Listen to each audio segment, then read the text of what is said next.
ఇంకోటి ఏంటన్నా నువ్వు జగన్ అన్న కొండల్లో గుట్టల్లో ఉన్న వాళ్ళందరికీ తీసుకొచ్చి ఇళ్ల స్థలాలు ఇచ్చాడు, ఒక గూడు కల్పించాడు, ఒక ఆశ్రయం కల్పించాడు, ఒక డోర్ నెంబర్ కల్పించాడు అంటారు. రెండరే ఎవడొస్తాడు మీలో చర్చకే? ఆ రోజు జగన్ ఇచ్చిన మాట ఏంటో తెలుసా? నేను చెప్తా. రాష్ట్రంలో ఎవరికైతే ఇళ్ల స్థలాలు లేవో వారికి ఇళ్ల స్థలాలు ఇస్తాము. అదే విధంగా 3 ఆప్షనల్స్ ఇచ్చి గృహాలు కూడా నిర్మిస్తామని చెప్పారు వైసీపీ ప్రభుత్వం. మీ జగన్ చెప్పాడు.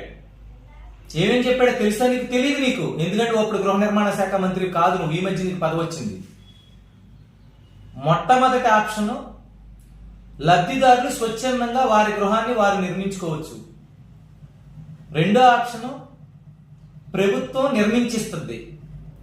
మూడో ఆప్షన్, మెటీరియల్ ఇస్తుంది, లబ్ధిదారులు నిర్మించుకోవచ్చు. ఇందులో